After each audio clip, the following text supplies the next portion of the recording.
A shovel, a frozen air conditioning unit, and a makeshift grave were the first things police saw at a mobile home in Tarpon Springs, Florida.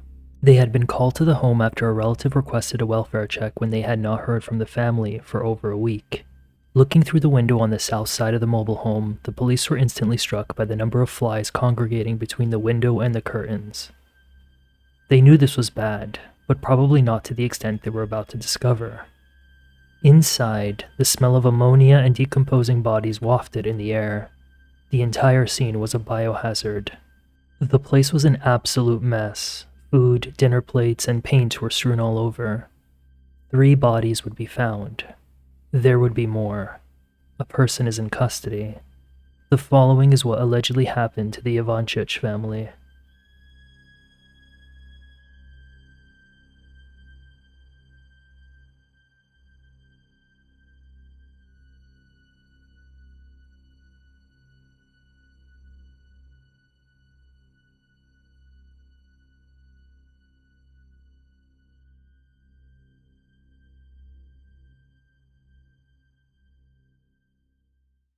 Tarpon Springs is a city in Pinellas County, Florida, with a population of over 25,000 people that sits on the shore of the Gulf of Mexico 45 minutes north of St. Petersburg. Once known as the Venice of the South, it has a prominent sponge industry, which at one point in time was the Sunshine State's main export, beating out citrus things. It has a strong Greek population, an abundance of fish on its coast, and a bunch of retirees, thanks to its relatively nice weather year-round. It is here where one retiree's family would meet a brutal fate.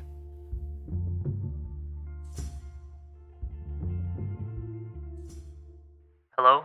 Hi. I would like to request a welfare check at 1954 Juanita Way in Tarpon Springs. Richard Ivanchich Jr. had been worried sick. He hadn't been able to contact his father, 71-year-old Richard, or his father's wife, 59-year-old Laura Ivanchich, since his father's birthday on December 13, 2018. He tried to contact Laura via Facebook Messenger but received no response. When police arrived at the residence at 12:08 p.m. on New Year's Day 2019, they immediately noticed a shovel with dirt resting on the east side of the mobile home and the buzzing of the air conditioning unit, which was iced over from its running constantly.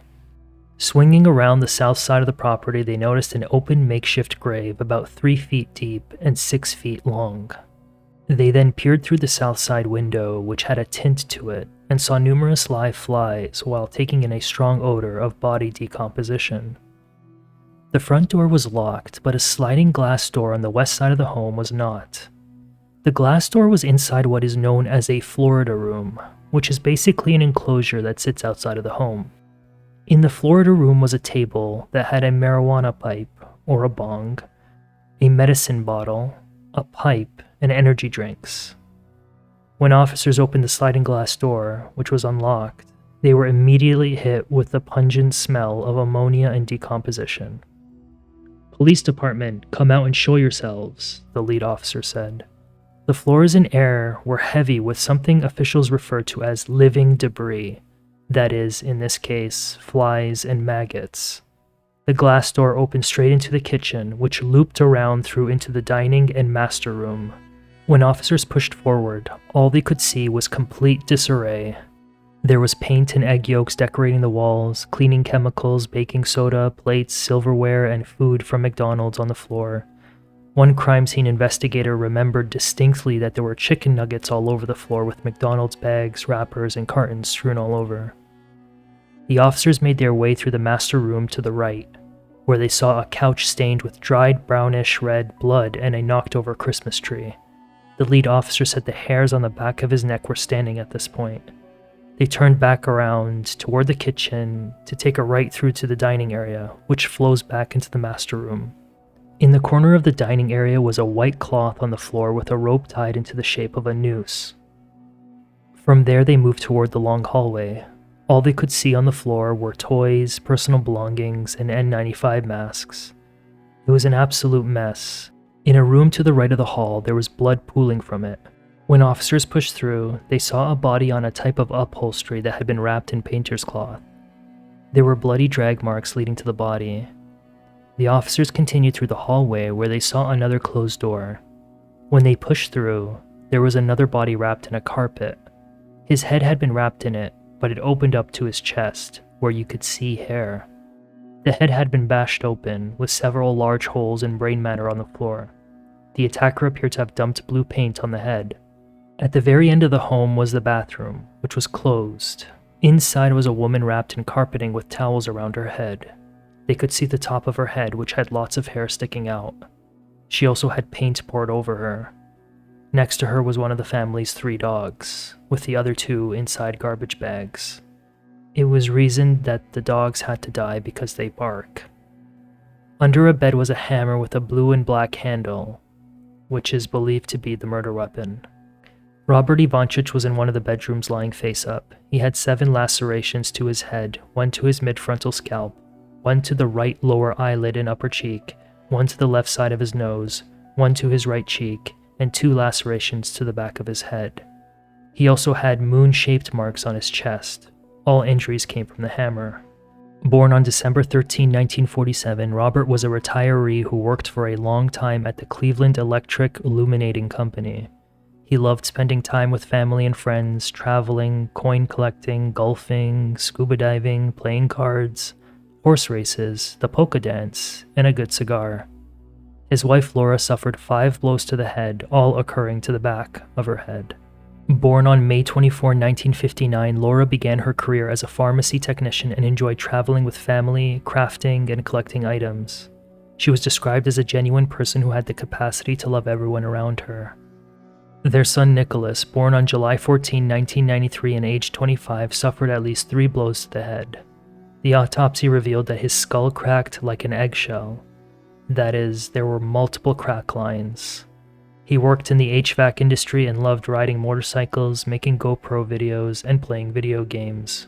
Tarpon Springs detectives executed a search warrant on the location overnight, and the bodies of 3 adults were discovered deceased inside, along with that of 3 dogs. The deceased were in a state of advanced decomposition, and the Pinellas Pasco Medical Examiner's Office is in the process of taking custody of the victims and will be performing autopsies tomorrow to determine the manner and cause of death. But at this time, we can confirm, based on evidence discovered inside of the location, that this scene is that of a triple homicide. As part of the autopsies, identification of the victims will be conducted. We believe this incident to not be a random act and believe that the suspects were known to the victims. One officer was assigned to canvass the neighborhood for interviews. He went to the residence at 1953 Juanita Way, who told him that the Ivanchich family moved into the home around July 2018, so roughly 6 months before they were slayed. The neighbor told him that Laura drove a burgundy 2013 Kia Sorento SUV, which wasn't at the residence. But one other key piece of information the neighbor told him was that a couple, who had a little boy and girl, came for a visit one time. The couple drove a silver Honda. But the neighbor didn't know the relationship between the couple or between the couple and the Ivanchich family.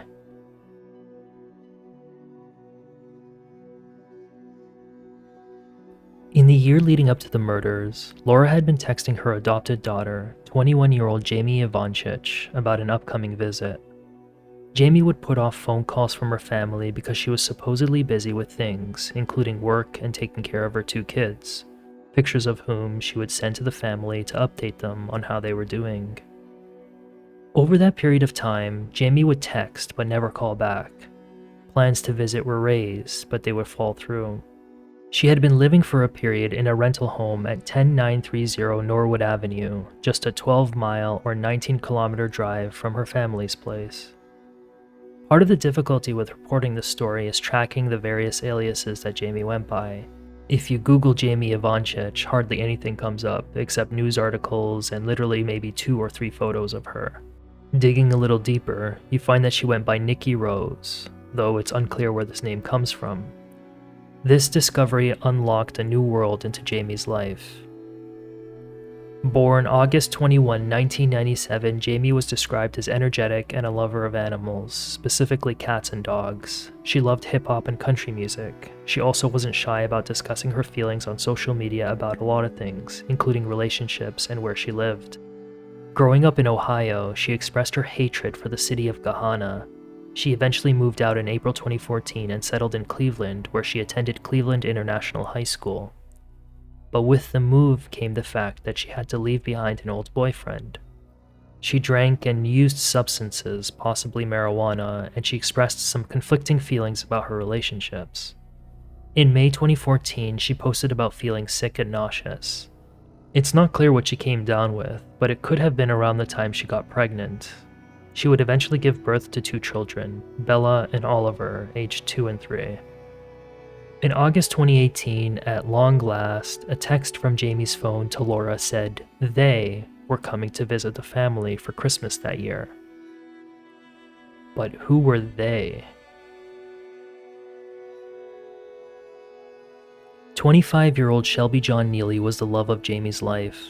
The 5'3", 120-pound father of her 2 kids also went by different names, including Shelby Svensson and Shelby Rose. The two met each other through Jamie's stepbrother Nicholas, who was friends with Shelby. Born on August 19, 1993, Shelby was a complex person with a bad upbringing. He had spent time in and out of psychiatric care and had a criminal record.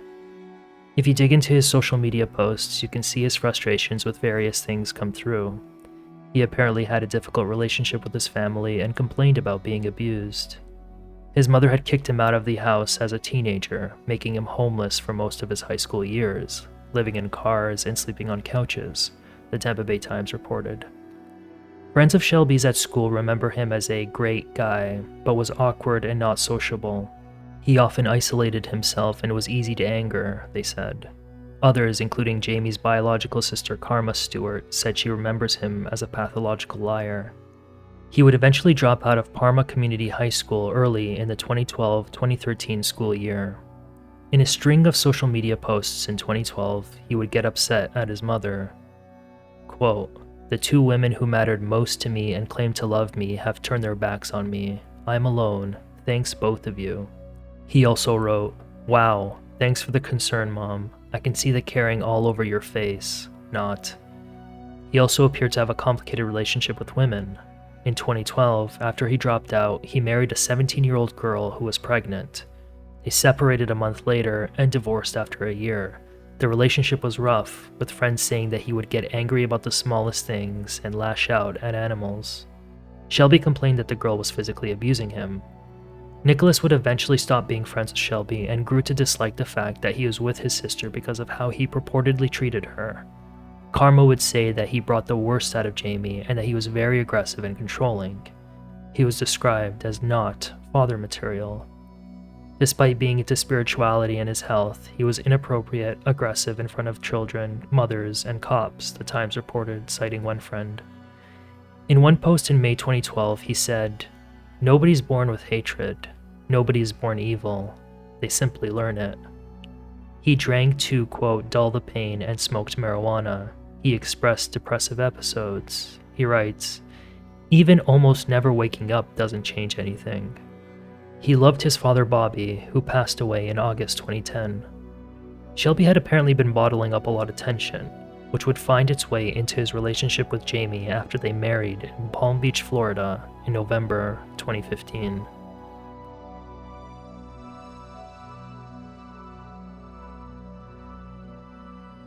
Just after 9:30 a.m. on Friday, July 31, 2015, officers from the Palm Beach County Sheriff's Office responded to a domestic disturbance at 103 Plantation Boulevard in Lake Worth, a 4-hour drive east of the Ivanchich family home.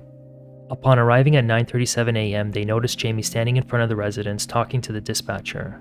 When the officers approached, she hung up and told them that her fiancé, a man named Alexander Briscoe, beat her up after they got into a heated argument. The officers observed no marks or injuries on her, but did see that she had numerous cuts on her left forearm. When asked about that, Jamie said she wanted to hurt herself because of her fiancé's unfaithfulness. The officers then pulled her father aside and asked him about Jamie. Richard told them that she's bipolar and that she hadn't been taking her medication lately. Quote, "Because of the mental illness, she is unable to determine for herself whether examination is necessary, and there is substantial likelihood that without care or treatment, Jamie Ivanchich will cause serious bodily harm to herself in the near future, as evidenced by her recent behavior," the sheriff's offense report said. Jamie was transported to the emergency room of the JFK Medical Center for treatment. By December 2015, the month after Shelby married her, Jamie was on antipsychotic medication Seroquel, also known by its generic name quetiapine. The drug treats schizophrenia, bipolar disorder, and depression. 4 days before Christmas that year, at 9:15 a.m., Palm Beach deputy Tammy Fox was dispatched at 103 Plantation Boulevard for a domestic dispute in progress. When she arrived, she noticed a completely out-of-control Jamie. She had been sitting on the ground being uncooperative. Shelby told the deputy about her bipolar condition and that she had been out of control all morning. Shelby said she had taken 4 or 5 of her prescribed Seroquel, 200 milligrams. At the time, Jamie was pregnant with one of their children. Shelby told police that she was threatening to stab her belly, kill the baby, and herself. When the deputy observed Jamie's stomach, she noticed a surface cut across her belly. Jamie was then transported to Bethesda West Hospital. The offense report concluded the following: without treatment, there is a likelihood that Jamie will cause harm to herself or the unborn child. And then, just after 2:30 a.m. on January 3, 2016, a call came into the Palm Beach Dispatch Center. It was again from 103 Plantation Boulevard. While Jamie and Shelby were in their bedroom, Jamie took a large kitchen knife and sliced her wrist.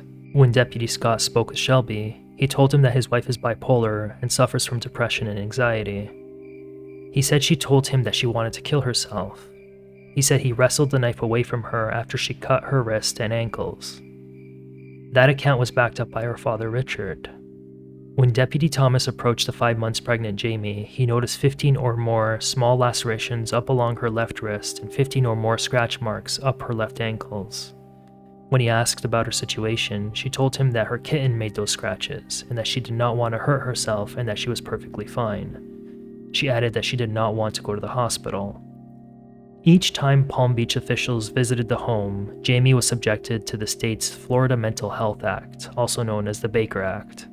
The law allows police to take a person against their will to get treatment at the hospital.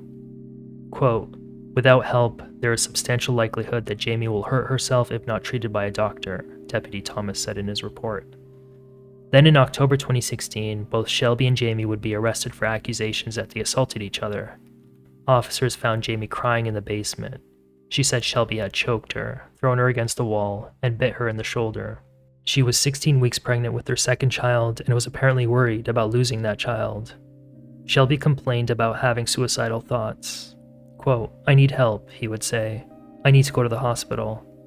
At the hospital, he told the doctor that Jamie hit and choked him, but only Shelby's assault charge stuck.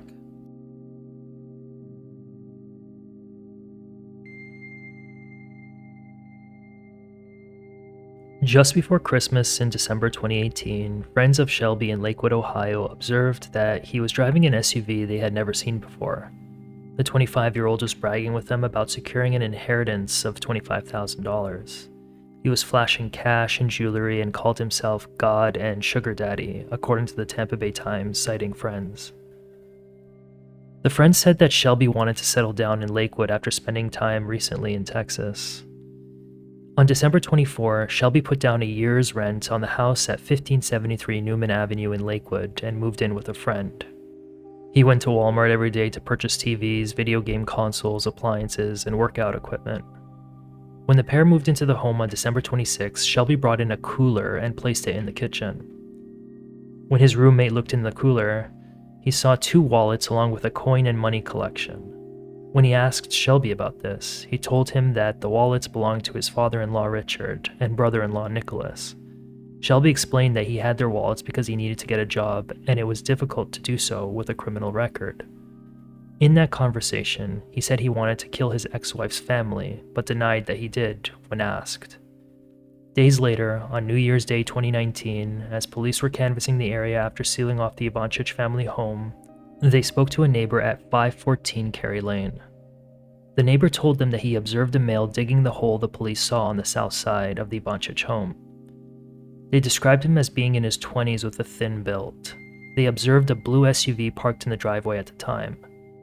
Police would also learn that Jamie's phone was sending text messages to the family after they were killed.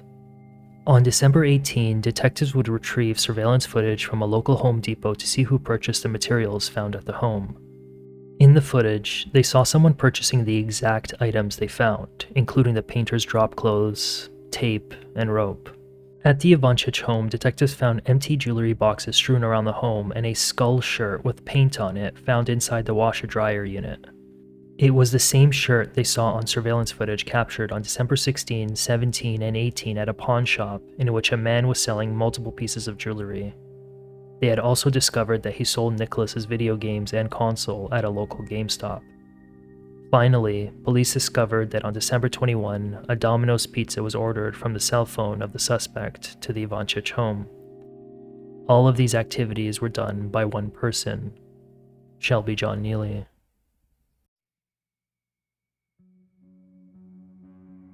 About a month prior to the police arriving at the Ivanchich home, Shelby was deep in thought as he sat in his car in Tarpon Springs. For 2 weeks, he had stayed in the area, contemplating his next move. He had been fighting himself internally and weighing his options. The question he'd been wrangling over in those 2 weeks was simply what he should do about the Ivanchich family. On December 15, 2018, he made his decision. He needed to kill everyone in that home. Shelby approached the door and knocked. Richard was the only one home and he let him in. It's unclear what was said between the two or if Richard inquired about Jamie. What is known is that the 5'3" Shelby grabbed a hammer he purchased and came up from behind the 5'10" Richard and struck him in the back of the head, which brought the 71-year-old to the ground. He was lying face up and still breathing. Shelby then came down on his head and face with the hammer to ensure what Shelby would later tell investigators was a, quote, quick death. Shelby would say that he didn't want Richard to suffer. The medical examiner estimated that he was hit at least 5 times and there were no defensive wounds. Shelby then wrapped him in a carpet. Then he laid in wait. Laura was up next. When she arrived later that day, Shelby similarly came up from behind her and struck her in the head, bringing her down to the floor immediately. She was face down when he proceeded to strike her in the back of the head with a hammer to also ensure what he called a quick death and no suffering. She was struck at least 5 times and also had no defensive wounds, the medical examiner found. He then similarly wrapped her in a carpet and cleaned up the scene, moving the bodies in various rooms. Nicholas was next. On the evening of December 15, Nicholas came home. He saw Shelby, who was playing everything cool. The two chatted a bit and hung out in the living room, not realizing that his parents were dead in rooms only feet away in the roughly 1,700 square foot home. Then Nicholas made the worst decision of his life. He fell asleep. In the early morning hours of December 16, Shelby approached Nicholas as he slept and whacked him several times over the head with a hammer. Quick death, no suffering, and all of that. He had been hit on the top of the head and on his face. The medical examiner similarly concluded that Nicholas had no defensive wounds. He was subsequently wrapped in a painter's drop cloth. He left the grave in the yard empty because he physically couldn't move the bodies to transport them. He subsequently trashed the home so that he could avoid having anyone detect the odor of the dead bodies. Shelby then took Laura's 2013 Kia Sorento and drove with his children the roughly 17 hours up north to his home base in Lakewood, Ohio.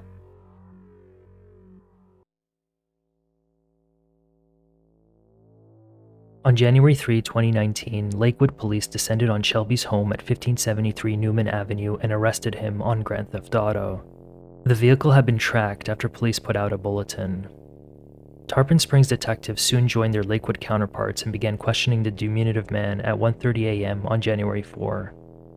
After being read his Miranda rights, Shelby admitted to killing Richard, Laura, and Nicholas. They would also come to learn that the car he drove to the Ivanchich home was Jamie's, but Jamie was not with him. Investigators would also learn that he ditched Jamie's vehicle for Laura's because Jamie had expired tags. So the question remained, where was Jamie? By this point, Shelby had allegedly told several stories to Jamie's friends and her sister as to what happened to her. One tale spun said she left in the middle of the night to live with her parents. Another said she had an episode and killed herself. The truth, prosecutors allege, is far worse. Jamie never went with Shelby to the home because she had been dead for about a year. In January 2018, Shelby and Jamie were at the home on Norwood Avenue when, according to Shelby, Jamie snapped. In a similar episode that she'd been having when she was off her medication, Shelby claims that Jamie, quote, severely beat him. She then allegedly grabbed a knife with the intention of stabbing their daughter.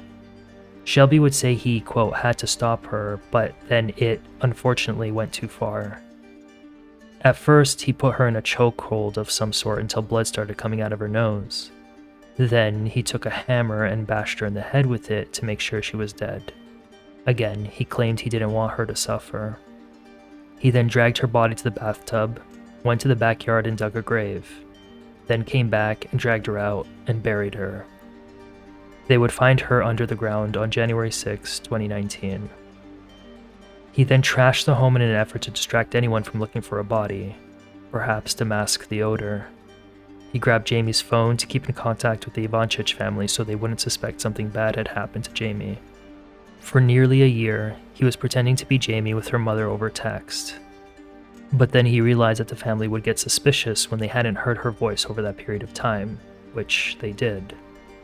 That's when he placated Laura by telling her in August 2018 that she would see the couple in December. In reality, this was just a stall tactic. He never intended to visit.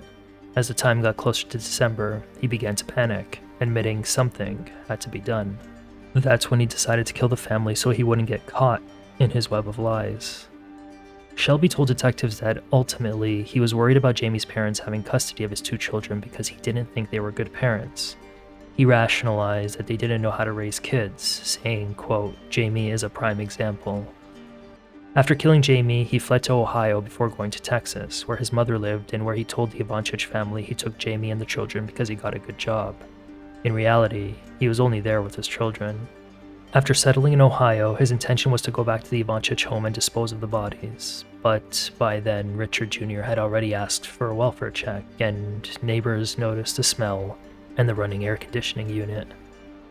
Shelby had lived a double life for months, but was he in his right mind?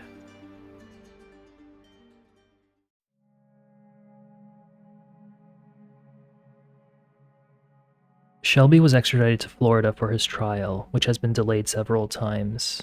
The public defender's office submitted a motion to the court in the spring of 2021 to find Shelby incompetent to stand trial because he, quote, does not presently have the ability to sufficiently consult with counsel with a reasonable degree of rational understanding.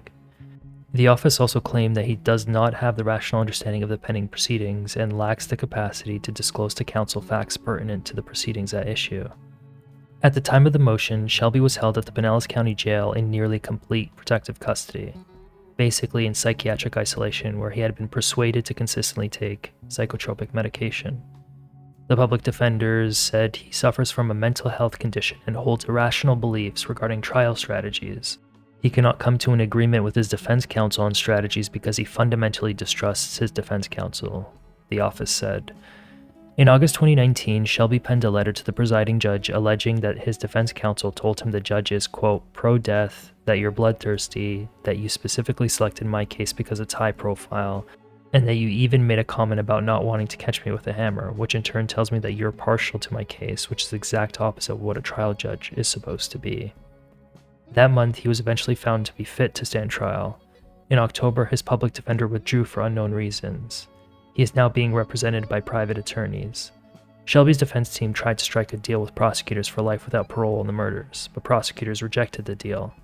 They will argue for the death penalty for the murders of Richard, Laura, and Nicholas based on premeditation. Shelby's defense team is expected to use Jamie's mental health records to bolster his case that he was acting in the defense of his children when he killed her. Because of all of this wrangling, his trial has been pushed back to later next year, according to the court docket.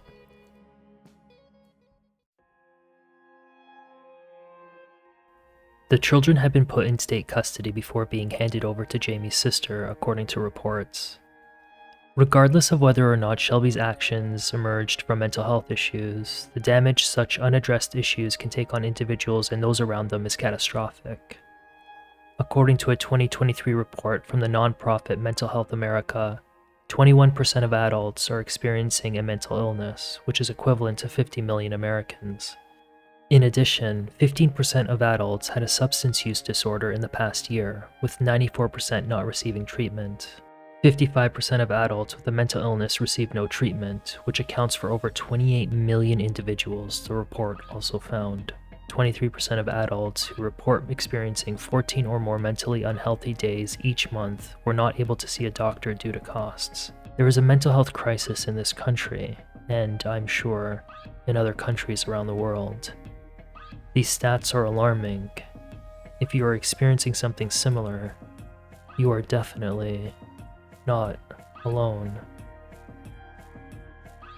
Thank you so much for taking the time out of your day to listen to me narrate this story, which was based on secondary and primary sources. Special shout out to the reporters who get the stories first, and to you guys for engaging in the subject matter. I think it goes without saying that if you are struggling with your mental health, there are resources available. You should also feel free to open up about your experiences if you wish. So be well, feed the poor, and I'll see you next time.